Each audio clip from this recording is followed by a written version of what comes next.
Olá pessoal, muito bem-vindos ao nosso canal do YouTube. Para você que faz parte já da nossa comunidade, você já sabe que todas as segundas-feiras e quartas-feiras nós sempre colocamos uma mensagem nova aqui no nosso canal. Quarta-feira a gente coloca uma série especial, exclusiva aqui para o nosso canal, e nas segundas-feiras nós colocamos as mensagens que são ministradas na nossa igreja local, na sede da Igreja Fonte da Vida, em Goiânia. Hoje é segunda-feira e eu tenho a certeza que essa mensagem vai falar muito ao seu coração. Mas antes eu quero te pedir para curtir esse vídeo, se inscrever no canal se você ainda não fez. Isso vai ajudar o algoritmo do YouTube a entregar esse vídeo para ainda mais pessoas e fazer também a sua parte de compartilhar nos grupos de WhatsApp, nas suas redes sociais, para que ainda mais pessoas sejam alcançadas e abençoadas em nome de Jesus. Abre o seu coração, porque Deus vai falar com você.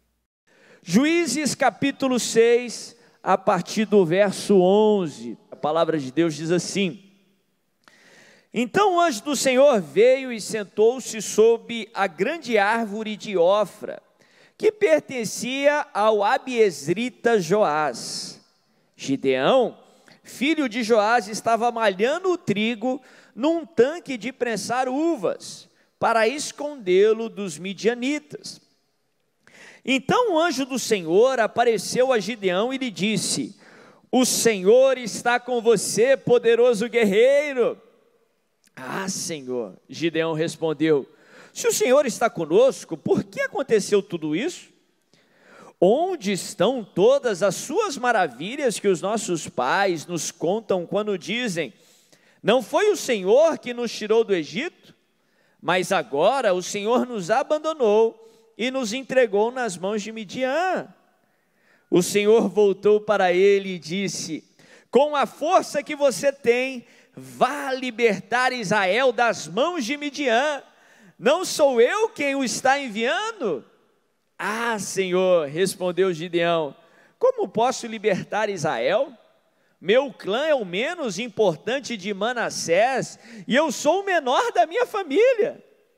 Eu estarei com você, respondeu o Senhor, e você derrotará todos os midianitas como se fossem um só homem. Olha que texto tremendo. Eu compartilhei aqui no domingo retrasado que Israel, no período dos juízes, a nação toda gozou um período longo de paz. A nação foi governada por uma juíza, uma mulher chamada Débora. E a Bíblia fala que de maneira milagrosa Deus usou Débora, o exército de Israel, e Israel gozou de paz e de prosperidade por um tempo longo, 40 anos. Até que depois daquele período de paz, no qual Débora governou Israel, a Bíblia fala que os israelitas viraram suas costas para Deus. Depois daquele período de bonança e de prosperidade, eles se afastaram de Deus e experimentaram as consequências da distância. A Bíblia fala que eles começaram a ser oprimidos por nações estrangeiras. A Bíblia fala que todas as vezes que eles plantavam e se preparavam para colher, vinham nações inimigas e roubavam a colheita. Não por dias, não por momentos, mas a Bíblia fala que por 7 anos. Todas as vezes que eles estavam para colher, vinham nações inimigas, principalmente ali os de Midian, os midianitas, e arrebatavam a colheita, e roubavam aquilo que eles tinham plantado. Eu compartilhei aqui, eu não sei se você se lembra, que é muito importante para o cristão saber ler os ataques do inimigo. Porque se você souber ler os ataques do inimigo, a maneira bíblica, até os ataques do inimigo vão acabar te abençoando, edificando a tua fé de uma forma. Porque a Bíblia fala que os midianitas não vinham ali roubar Israel, porque nada estava acontecendo. Pelo contrário, eles vinham roubar porque estava no momento da colheita. Eles observavam o período da colheita, eles sabiam ler o período da semeadura, até o momento que era para colher, e quando chegava a hora de colher, que eles vinham e atacavam os israelitas.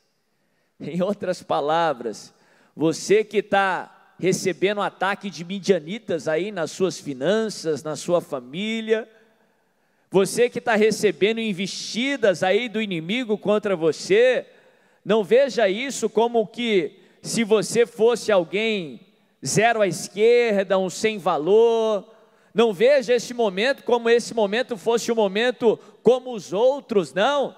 Sabe por que os midianitas estão te atacando ou estão te atacando? É porque eles sabem que a colheita está vindo sobre a sua direção. Tem algo novo para acontecer. Lembra lá de Faraó e os egípcios? Eles viam que o povo estava crescendo e se fortalecendo. Foi aí que eles tomaram a decisão de oprimir o povo, de atacar o povo. Quando o inimigo percebeu que havia uma promessa que um libertador se levantaria em Israel, Deus tinha falado lá para o patriarca Abraão que depois de 400 anos o povo sairia ali daquela nação inimiga, sairia do Egito de uma maneira milagrosa. Aí que Faraó se levantou para cometer uma atrocidade. Ele determinou que todas as crianças do sexo masculino do povo hebreu fossem exterminadas, fossem mortas.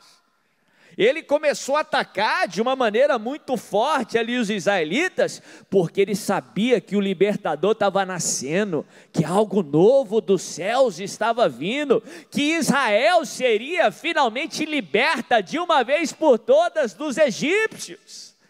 Sabe por que Faraó está se levantando contra a tua casa?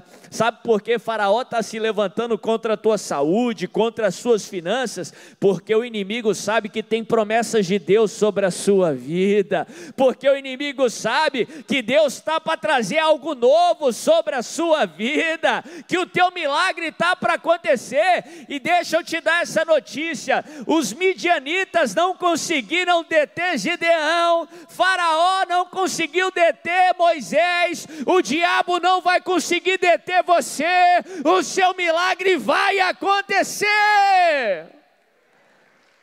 em nome de Jesus. A Bíblia fala que depois de 7 anos clamando ao Senhor, Deus responde o povo de Israel. Ah, meu irmão, só porque Deus não te respondeu da primeira vez, não significa que Deus não vai te responder. Muito pelo contrário, a Bíblia nos dá muita ênfase sobre o princípio da perseverança. A Bíblia nos ensina que perseverança é fundamental para que alcancemos a promessa de Deus. Hebreus 10, 36, a Bíblia é muito clara, ela diz assim: com efeito, tendes necessidade de perseverança, para havendo feito a vontade de Deus, alcanceis a promessa. Em outras palavras, se você não perseverar em fazer a vontade de Deus, não perseverar em oração, não perseverar em obedecer os mandamentos do Senhor, você não vai alcançar a promessa. Jesus, por algumas vezes, ele disse assim, ó: o que perseverar até o fim será salvo. Você precisa perseverar. Eu às vezes fico até meio que irritado quando alguém chega para mim e diz: bispo, eu tentei e não deu certo. Eu fiz uma campanha e não deu certo. Eu até dei meu dízimo e não deu certo. Como assim não deu certo? É porque você não tentou direito. Você tentou a sua maneira, não tentou a maneira bíblica. Que em nenhum momento a palavra de Deus diz assim: ora uma vez e depois para. Tenta uma vez e depois para. Muito pelo contrário. A Bíblia nos ensina a perseverar, a persistir, a tentar 1, 2, 3, 4, 5, 6. A Bíblia nos ensina a continuar tentando, sem desistir, sem esmorecer, orar sem cessar, até o milagre acontecer. Não existe tentar e desistir, muito pelo contrário. Hebreus 10, 35, a Bíblia diz: não lanceis fora a vossa confiança, porque ela será ricamente recompensada. Em outras palavras, não desista. Bíblia fala que o povo clamou, depois de 7 anos Deus responde. 7 é um número especial, o número da plenitude, um número que muitos dizem que é o número de Deus. No momento certo, Deus vem, Ele envia um profeta, exorta o povo a voltar para os caminhos do Senhor. O povo tinha virado as costas para Deus, e por isso estava experimentando tudo aquilo. E a Bíblia fala que depois da exortação do profeta, a Bíblia diz que o anjo do Senhor vai até o lugar onde Gideão estava. Muitos estudiosos afirmam que quando o Antigo Testamento fala sobre o anjo do Senhor, essa figura, esse personagem era diferente dos outros anjos. Porque em muitos momentos, quando a Bíblia usa esse artigo definido e fala o anjo do Senhor, esse anjo é tratado de forma diferente. É comum quando ele aparece ali, as pessoas se curvarem diante dele e até o adorar. Ele foi tratado diferente dos outros anjos, diferente de outros textos, quando a Bíblia fala sobre um artigo indefinido, um anjo do Senhor. Por isso que a maioria dos estudiosos, eles concluem que esse anjo do Senhor ali no Antigo Testamento, na verdade é uma manifestação de Cristo Jesus no Antigo Testamento. É uma teofania do Antigo Testamento, ou no Antigo Testamento, quando Jesus se manifesta lá no Antigo Testamento. Sim, a Bíblia toda, do Antigo ao Novo Testamento, é um livro sobre o nosso Senhor e Salvador Jesus Cristo. Ele não é exclusivo lá do Novo Testamento, muito pelo contrário, toda a palavra de Deus nos aponta para Jesus, como todo o universo deve apontar para Jesus, como nossas vidas devem sempre apontar para Cristo Jesus.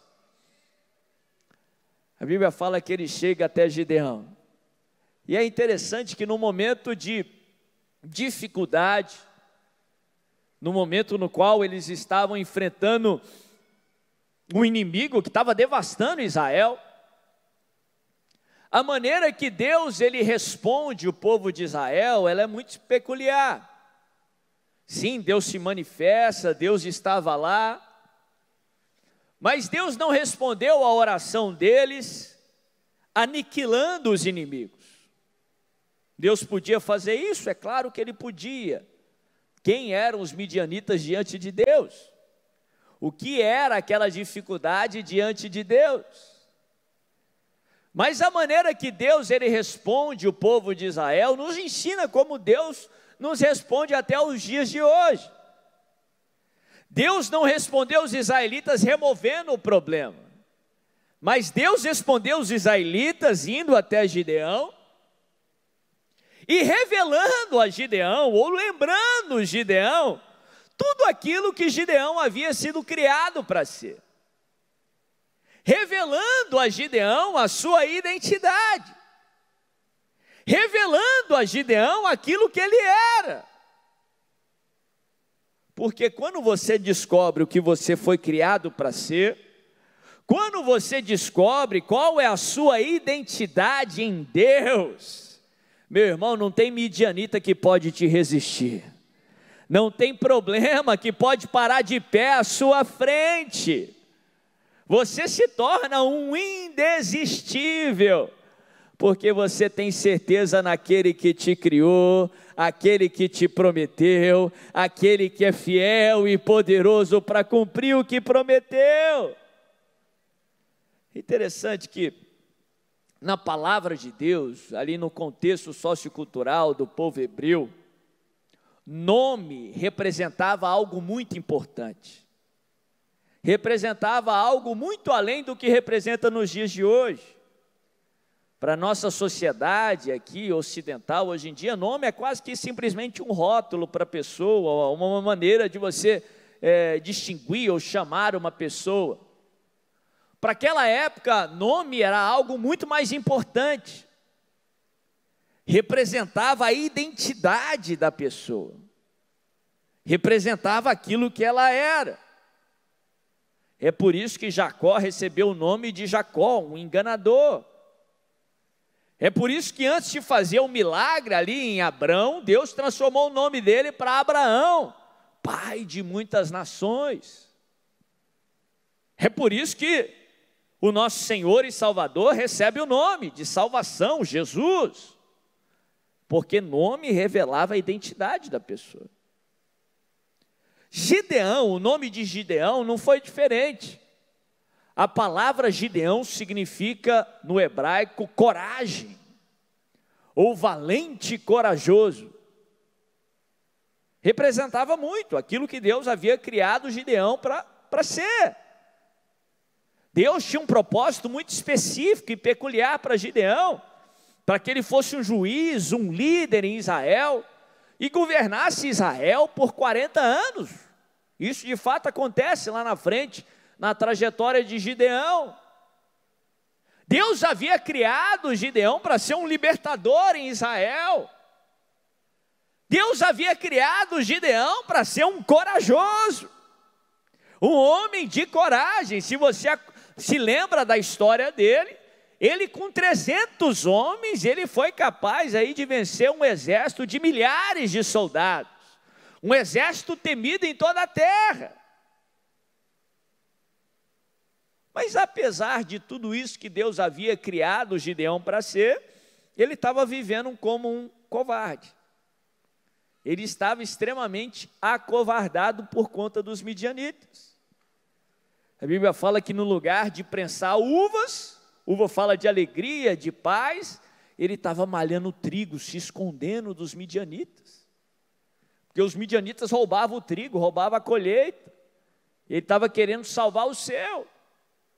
Enquanto Deus havia criado ele para ser um líder em Israel, quando o anjo do Senhor fala com ele, ele diz: não, meu clã é o menor de Israel, e minha família é a menor do meu clã. Enquanto Deus havia criado ele para ser cabeça, ele estava se vendo como cauda. Enquanto Deus havia criado ele para ser um valente, para guiar Israel, ele se via como o menor do menor do menor. Em outras palavras, ele estava vivendo como o menor do menor do menor. Aí o anjo do Senhor chega até ele, e a primeira palavra que o anjo do Senhor diz a ele diz assim: o Senhor é contigo, poderoso, valente.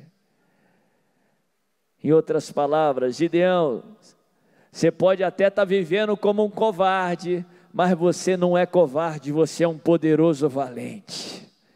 Você pode até estar vivendo como um medroso, mas o seu momento, a sua estação não define a sua identidade. Você não é o seu momento, você é aquilo que Deus te criou para ser. Você não é um covarde, mas você é um poderoso valente. Gideão, você pode ter vivido até aqui como um covarde, você pode ter agido como um covarde, mas as suas ações não definem a sua identidade. O seu passado não define quem você é. Pelo contrário, você é definido pelo teu Criador, o Todo-Poderoso, e Ele não te criou para ser um covarde, Ele não te criou para ser um medroso, mas você é um poderoso valente. Vai na força que você já tem, libertar o meu povo. Porventura não te enviei eu. Mas você não é o seu momento, você não é o seu passado.